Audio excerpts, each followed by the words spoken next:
Hello everyone, welcome back to my new video. और आज के वीडियो में हम सीखने जा रहे हैं पेज सेटअप ग्रुप के बारे में। देखिए, अभी तक मैंने आपको होम इंसर्ट डिजाइन टैब के कंप्लीट वीडियो बता दिए हैं। तो अगर आपने अभी तक वो वीडियो नहीं देखे हैं तो कृपया मेरे चैनल में जाएं और प्लेलिस्ट में जाके एमएस वर्ड की पूरी डिजाइन टैब तक की वीडियो देख सकते हैं और सीख सकते हैं। तो आज का जो हमारा वीडियो रहेगा, ये रहेगा पेज सेटअप ग्रुप पर। देखिए दोस्तों, इसमें जो आपको पैराग्राफ ग्रुप है और अरेंज ग्रुप है, ये तो ग्रुप मैंने आपको पहले की जो वीडियो है हमारे इंसर्ट टैब का जो टेबल है, टेबल ग्रुप में आपको यहाँ पे पैराग्राफ भी मिल जाता है और अरेंज भी मिल जाता है। तो ये दोनों को मैंने पहले ही बता दिया है। तो इस वीडियो में मैंने क्या किया है, सिर्फ आपको यही वाले ग्रुप बताया है और पूरे पूरे लेआउट टैब खत्म कर दिया है। तो अगर आपको ये दो ग्रुप सीखने हैं तो आप अगर पहले की वीडियो को देखते हुए आएंगे तो आपको ये दोनों ग्रुप आसानी से उसी वीडियो में मिल जाएंगे। तो चलिए आज का वीडियो हम देखते हैं जिसमें हम सीखेंगे पेज सेटअप ग्रुप को। तो सबसे पहला दोस्तों क्या करते हैं, कुछ रैंडम टेक्स्ट ले आते हैं। तो उसके लिए हमें क्या करना है, इज इक्वल टाइप करना है और RAND टाइप करना है और ब्रैकेट ओपन क्लोज करके इंटर कर देना है। जैसे ही इंटर करेंगे, देखिए हमारे सामने एक पैराग्राफ, हमारे सामने 4 लाइन का पैराग्राफ जो है आ चुका है। अब हमको क्या करना है, उसके बाद दोस्तों देखिए, लेआउट टैब में पहला होता है पेज सेटअप ग्रुप। तो पेज सेटअप ग्रुप में पहला होती है मार्जिन। दोस्तों देखिए, मार्जिन क्या होती है कि देखिए, ये जो आपको यहाँ पे दिख रही होगी, ये आपको जो टैब दिख रहा है यहाँ से लेके और यहाँ तक का जो वाइट एरिया आपको यहाँ पे दिख रहा है, ये होता है मतलब ये लिखने के लिए इनके इसी को बोलते हैं margin. Left margin, right margin, top margin, bottom margin. ठीक है। तो मार्जिन क्या करती है कि एक पेज में जो एक पूरा पेज है, देखिए ये टेक्स्ट यहाँ से स्टार्ट है और यहाँ एंड है। तो इसकी मार्जिन को मतलब कि सेट करना, मतलब आपकी जो नॉर्मल मार्जिन की टॉप में 1 रहती है, बॉटम में 1, राइट लेफ्ट में 1 और राइट में 1, नैरो में 0.5 चारों साइड रहती है, मॉडरेट में टॉप में 1, बॉटम में 1 और लेफ्ट राइट में 0.75 रहती है। तो उससे क्या होगा कि आप देखिए, जब आप किसी भी पेज को मतलब किसी भी डॉक्यूमेंट को प्रिंट करते हो तो देखिए A4 साइज का पेज होता है, मतलब तरह तरह के पेज होते हैं। तो उनमें जो लिखने का तरीका रहता है वो आप यहाँ सेट कर सकते हो कि अगर A4 साइज का पेज है तो आप उसमें कैसे कैसे मतलब लिख सकते हो।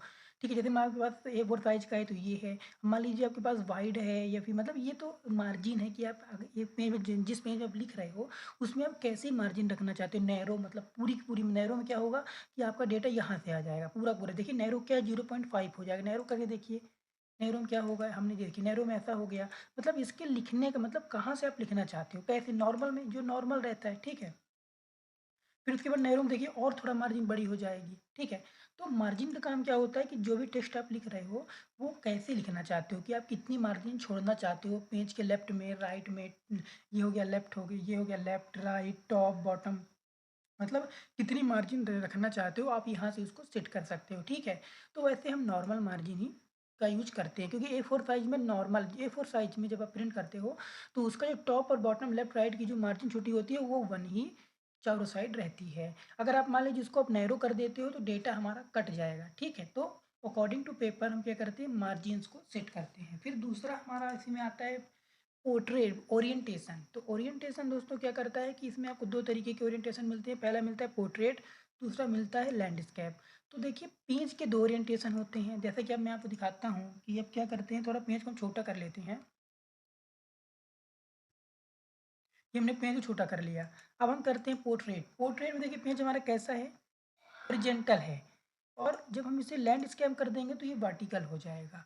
तो पेज को आप कैसे प्रिंट करना चाहते हैं, A4 साइज के पेज को आप दो तरीके से प्रिंट कर सकते हो, उसके डेटा को दो तरीके से प्रिंट कर सकते हो। चाहे किसी भी तरह का, चाहे A4 साइज का पेज हो, A3 हो, चाहे जैसा भी पेज हो, उसको आप दो तरीके से प्रिंट कर सकते हो। पहला तो आप पोर्ट्रेट में, दूसरा लैंडस्केप में। पोर्ट्रेट मतलब ओरिजेंटल पेज रहेगा और लैंडस्केप में क्या रहेगा, वर्टिकल पेज रहेगा।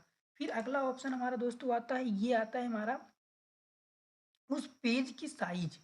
मतलब उस पेज में आप अभी तो मैंने मार्जिन पढ़ी कि इसमें हम एक पेज पे कितनी मार्जिन दे सकते हैं, मतलब मार्जिन को छोड़ना है। कि मतलब मान लीजिए जैसे जब कोई बुक बनाते हैं तो उसमें मार्जिन का बहुत बड़ा योगदान रहता है। कि जैसे आप जब जब कभी बुक देखी होगी तो बुक की जैसे ये बुक है ना, अब मान लीजिए इसी को आप बहुत बड़ा डेटा इसे बुक बनाना चाहते हो। ठीक है। तो आप क्या करोगे, इसमें आप नॉर्मल ही मार्जिन रखोगे, क्योंकि यहाँ पर हमें क्या स्टेपलिंग करनी पड़ेगी।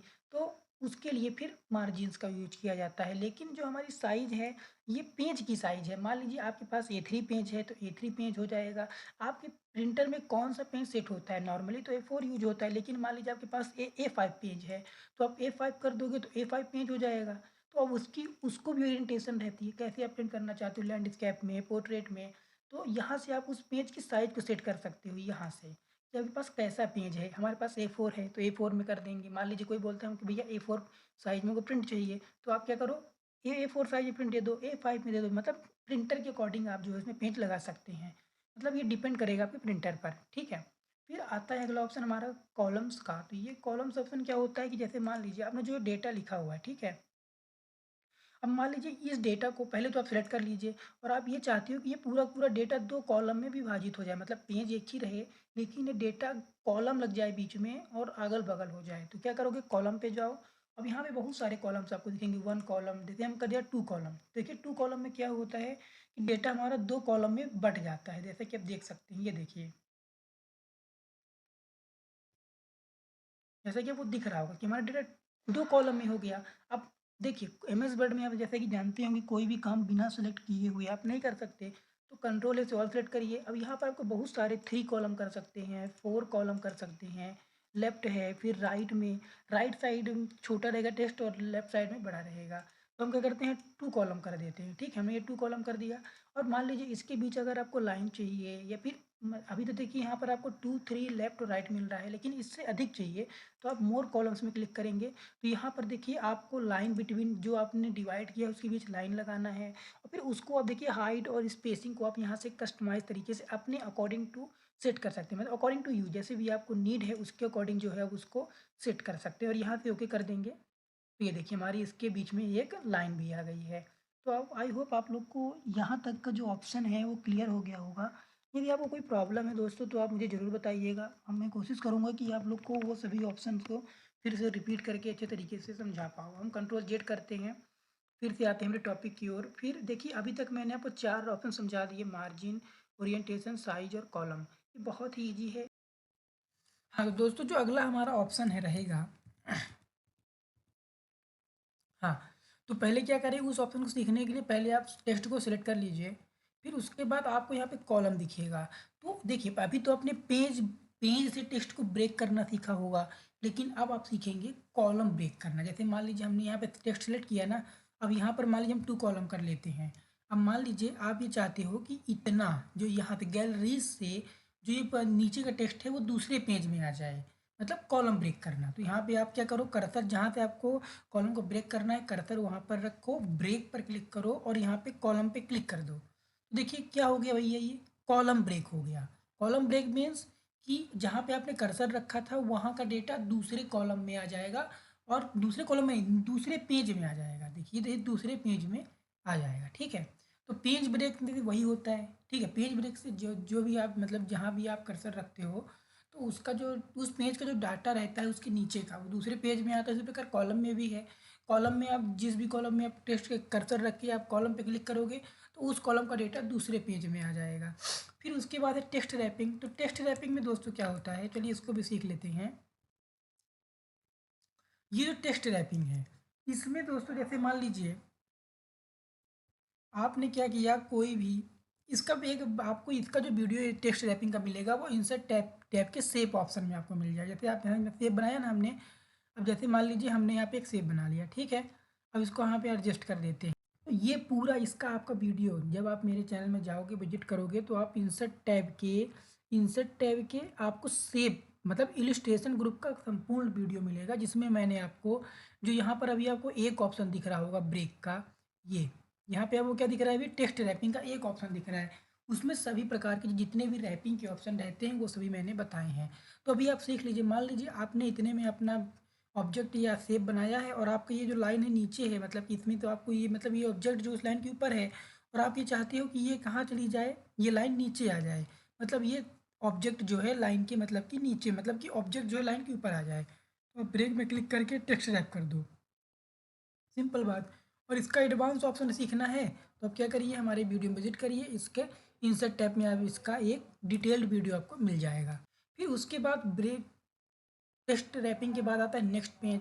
नेक्स्ट पेज में क्या होगा कि जैसे मान लीजिए आप जो रीडिंग से अभी हमने क्या किया था, पेज ब्रेक किया था। अब देखिए इसमें आपको समझ में क्या आएगा कि देखिए ये नेक्स्ट पेज है और ये पेज ब्रेक है, मतलब दोनों काम तोड़ने का ही कर रहे हैं लेकिन थोड़ा डिफरेंस है दोनों में, ठीक है।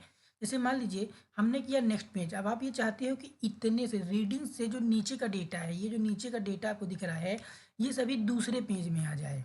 तो क्या करोगे आप, ब्रेक करने से वो क्या होगा, पेज को ब्रेक कर देगा, तोड़ देगा। उसी प्रकार नेक्स्ट पेज में ये सेक्शन ब्रेक लगता है। अभी तो हमने पेज ब्रेक सीखा था, पहले में हमने क्या सीखा, पेज ब्रेक, लेकिन अब हम सीखेंगे सेक्शन ब्रेक। जैसे मान लीजिए ये पूरा का पूरा जो आपको लिखा हुआ है करीब 5 से 6 पैराग्राफ का, इसको आपको 2 सेक्शन में बांटना है। तो उसके लिए मान हम थीम से इसको हम चाहते हैं कि हमारा फर्स्ट सेक्शन हो गया यहाँ तक, गैलरीज तक, और थीम से हमारा नेक्स्ट सेक्शन में आ जाए। तो आप कर्सर रखो और यहाँ पे ब्रेक ऑप्शन में जाओ और यहाँ पे नेक्स्ट पेज कर दो, तो ये सेक्शन ब्रेक लग गया। सेक्शन ब्रेक मतलब कि क्या कर दिया, उसी जो आपने टेक्स्ट लिखा था, जैसे मान लीजिए अब जो भी आपने इसमें टेक्स्ट लिखा था, उसको 2 भागों में बांट दिया है, एक ही, और उसको 2 भागों में बांट दिया है, बस वही है, ठीक है, और कुछ नहीं है।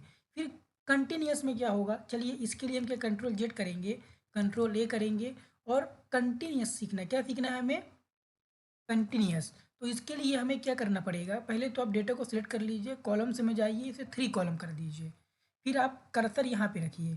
अब जैसे कभी कभी क्या होता है, जैसे मान लीजिए आप कोई डॉक्यूमेंट बना रहे हो, उसमें आपने 3 कॉलम दे दिया, और अब मान लीजिए आप फर्स्ट कॉलम से फिर से डेटा एंट्री करना चाहते हो, फिर सेकंड में, फिर थर्ड में, तो कभी कभी कर्सर हमारा फर्स्ट में नहीं आता है, ठीक है। तो उसके लिए हम क्या करेंगे, उसके लिए हमारा उपयोग होता है कंटिन्यूस। जैसे ही आप इस पर क्लिक करोगे तो आपका कर्सर देखिए फर्स्ट वाले किसमें चला गया, कॉलम में चला गया, ठीक है। जब आप कंटिन्यूस करें तो फर्स्ट वाले कॉलम में तो आ गया, लेकिन आपको एक काम और करना पड़ेगा। क्या आपको तीनों कॉलम में कंटिन्यू काम करना है, तो यहाँ से आपको सिलेक्ट, आपको मतलब कि कंटिन्यूस करने के बाद आपको यहाँ से कॉलम सेलेक्ट करना है कि आपको कितने कॉलम में काम करना है। मान लीजिए आपको सिर्फ 2 ही कॉलम में काम करना है, तो 2 में क्लिक कर दोगे, तो जब इंटर करोगे तो सिर्फ 2 पर ही आएगा। अब मान लीजिए तीनों पे करना है, तो क्या करो आप यहाँ पे क्लिक करके तीनों में क्लिक कर दो, तो इससे क्या होगा, तीनों में कंटिन्यू काम करेगा, ठीक है। चलिए हम कंट्रोल जेड कर देते हैं इसको। अब अगला हम सीखते हैं, अगला हमारा ऑप्शन क्या है, इवन पेज और ऑड पेज। इसमें देखिए क्या होगा, जैसे मान लीजिए अभी हमारे पास 1 पेज है, ठीक है। चलिए अब देखिए इवन पेज और ऑड पेज।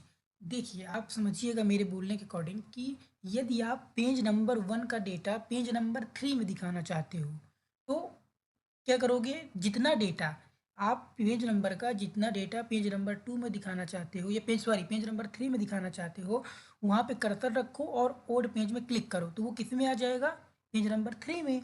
उसी प्रकार इवन पेज, अब जितना डेटा पेज नंबर 2 का आप दो, पेज नंबर 2 का पेज नंबर 4 में दिखाना चाहते हो, कर्सर रखो और इवन पेज में क्लिक करो। चलिए प्रैक्टिकल देख लेते हैं, जैसे मान लीजिए पेज नंबर 1 में है, अब हम इतना डेटा पेज नंबर 3 में दिखाना चाहते हैं, तो कर्सर वहाँ रखेंगे, जैसे हमने कर्सर यहाँ पे रख दिया, ब्रेक पे जाएंगे और यहाँ पे हम कर देंगे ओड पेज। तो देखिए पेज नंबर 3 में जितना भी हमने पेज नंबर 1 से डेटा जहाँ पे कर्सर रखा था, पेज नंबर 3 में आ गया। अब कंट्रोल जेड कर दीजिए, बहुत सिंपल है दोस्तों, आप थोड़ा सा ध्यान दीजिए, सब समझ में आएगा। अब मान लीजिए हम यहाँ पर क्या करते हैं, पेज को ब्रेक कर देते हैं, हमने पेज ब्रेक किया, हमारा डेटा कहाँ पे आ गया, पेज नंबर 2 में। अब यहाँ पे दोस्तों देखिए क्या है, इवन पेज। अब जो 2 नंबर पेज का डेटा आप अगर 4 नंबर पेज में दिखाना चाहते हो, जितना डेटा दिखाना चाहते हो, जैसे मान लीजिए हमने सेव का जितना डेटा है हम कहाँ दिखाना चाहते हैं, पेज नंबर 4 में, तो वहाँ कर्सर रखेंगे, ब्रेक्स में क्लिक करेंगे और इवन पेज में क्लिक कर देंगे, देखिए पेज नंबर 4 में आ गया। तो आई होप दोस्तों आप लोग को इतना सिंपल टॉपिक समझ में आ गया होगा। अगर समझ में आ गया हो तो चलिए अब वीडियो में आगे बढ़ते हैं, और हाइपने पहले हम समझते हैं लाइन नंबर को, फिर उसके बाद हाइपनेशन को। तो दोस्तों जो अगला हमारा ऑप्शन है वो है लाइन नंबर। तो लाइन नंबर में आपको देखिए भी नन दिख रहा होगा, इसमें कंटिन्यूअस दिख रहा है, रीस्टार्ट ईच पेज है, रीस्टार्ट ईच सेक्शन, और सप्रेस फॉर करंट पैराग्राफ। इसमें देखिए क्या होगा, पहला जो ऑप्शन हमारा है कंटिन्यूअस, इसमें क्लिक करेंगे तो इसमें से लगातार अगर मान लीजिए आप इंटर करते हो, जैसे मान लीजिए 39 है, अगर आप इंटर करते जाओगे, इसमें क्या हो रहा है, कंटिन्यूअस तरीके से नंबर आ रहा है, ठीक है। लेकिन इसका जो दूसरा ऑप्शन है वो है रीस्टार्ट ईच पेज, मतलब प्रत्येक पेज में रीस्टार्ट हो जाएगा। जैसे अभी 39 है ना, अभी क्या हो रहा था 40, 41, 42, लेकिन ये क्या हो गया, प्रत्येक पेज में रीस्टार्ट हो गया। उसी प्रकार अभी आपको एक ऑप्शन और इसमें मिलेगा, ये देखिए थर्ड ऑप्शन है रीस्टार्ट ईच सेक्शन। जैसे मान लीजिए हमने यहाँ पर एक सेक्शन दे दिया, ठीक है, जैसे मान लीजिए हम ब्रेक में गए और यहाँ पे हमने इसे नेक्स्ट पेज कर दिया, तो क्या हो गया भैया, वो अभी देखिए इसी प्रकार आ रहा है। हमने क्या किया है, इसको सेक्शन दे दिया है, लेकिन यहाँ पे देखिए 31 32 आ रहा है। लेकिन यदि हम यहाँ पर जाकर रीस्टार्ट ईच सेक्शन में क्लिक कर देंगे तो देखिए क्या हो रहा है, सेक्शन में अलग हो गया। तो अब अभी हमने क्या किया है, अभी हमने इसको रीस्टार्ट ईच सेक्शन कर दिया है, तो जितने भी सेक्शन होंगे उसी सभी में रीस्टार्ट हो जाता है। फिर उसके बाद रीस्टार्ट ईच पेज, प्रत्येक पेज में रीस्टार्ट करने के लिए। फिर है सप्रेस फ्रॉम करंट पैराग्राफ। इससे क्या होगा, मान लीजिए आप इतना रीडिंग से लेकर, ये रीडिंग से लेकर जो है, ये रीडिंग से लेकर आप इतने में आप ये नंबर नहीं लाना चाहते हो तो लाइन नंबर में क्लिक करो, suppress from current paragraph click कर दो, तो वहाँ से आपका पेज जो नंबरिंग है वो हट जाएगी। फिर उसके बाद लाइन नंबर और नंबरिंग ऑप्शन में आप लोग को वही चीज़ें मिलेंगी जो अभी हमने आपको बता दी है, मार्जिन बता दिया, पेपर बता दिया, लेआउट बता दिया। इसमें वही सेक्शन स्टार्ट कहाँ से आपको सेक्शन लगाना है, कंटिन्यूस में, न्यू सेक्शन में, कॉलम में, इवन पेज में, ऑड पेज में। फिर यही से आप डिफरेंट ऑड इवन पेज है, डिफरेंट फर्स्ट पेज है, उसकी मार्जिन सेट करने के लिए this section, line number, borders, ये सब चीज़ें जो मैंने आपको पहले की वीडियो में बता दी है। फिर उसके बाद अगला ऑप्शन आता है हमारा हाइफिनेशन। तो हाइफिनेशन में क्या होगा, जैसे अभी हम थोड़ा इसे कंट्रोल जेड करते हैं, देखिए हाइफिनेशन का उपयोग, जैसे मान लीजिए हाइफिनेशन लिखा हुआ है और ये बहुत बड़ा है हाइफिनेशन, और मान लीजिए इसमें से TION दूसरी लाइन में आ गया। अब उन दोनों हाइप और नेशन के बीच में रिलेशन को बताने के लिए एक लाइन आती है, उसको कहते हैं हाइफिनेशन। जैसे मान लीजिए अभी हम नन करते हैं, अब देखिए यहाँ पर जैसे मान लीजिए अब ये कवर लिखा हुआ है, मैच लिखा हुआ है, जैसे जो बहुत बड़े होंगे, देखिए जैसे ही इसमें हम क्लिक कर देंगे हाइफिनेशन में और ऑटोमेटिक में क्लिक कर देंगे, देखिए मैचिंग। अब देखिए अभी क्या था, अभी हम इसे नन करते हैं, ठीक है, अभी इसे हम क्या करते हैं, नन कर दिए। अभी देखिए मैचिंग कैसे आ रहा है, दोनों जुड़े हुए हैं, लेकिन जब हम इसे क्या करते हैं, ऑटोमेटिक कर देते हैं, इसमें से लाइन भी एडजस्ट हो जाती है। और जो शब्द टूट कर दूसरी लाइन पर आ गए हैं, जैसे ये वाला शब्द है, देखिए आप, ये वाला शब्द, देखिए इसमें एक लाइन आ गई है यहाँ पर, इसको कहते हैं हाइफिनेशन, ठीक है। इसको आप मैनुअली लगाएंगे तो ऐसे क्लिक करेंगे, हाइफिनेशन इज कंप्लीट बता रहा है, इसको हम अभी नन करते हैं और फिर हाइफिनेशन में मैनुअल पे क्लिक करेंगे, तो इसी प्रकार हर एक का अलग अलग इस प्रकार आएगा, तो आपको ओके करना पड़ेगा, ठीक है। और हाइफिनेशन के ऑप्शन पे जाएंगे तो ऑटोमेटिक हाइफिनेशन, और हाइफिनेशन मतलब कि उसमें कितनी दूरी हो हाइफिनेशन के बीच और लिमिट क्या हो उसको भी आप सेट कर सकते हो, ठीक है। तो आज के वीडियो में दोस्तों हमने आपको बताया पेज सेटअप के सभी ऑप्शन के बारे में। अगर आपको वीडियो अच्छी लगी हो तो वीडियो को लाइक करें, कमेंट करें और चैनल को सब्सक्राइब करना ना भूलें। और साथ ही आपको ये पैराग्राफ ग्रुप और अरेंज ग्रुप का वीडियो आपको हमारे पहले के जो वीडियो हैं उसमें आपको मिल जाएगा, तो वहाँ पर आप जाके इसको सीख सकते हैं। कोई प्रॉब्लम हो तो आप हमें कमेंट ज़रूर करें।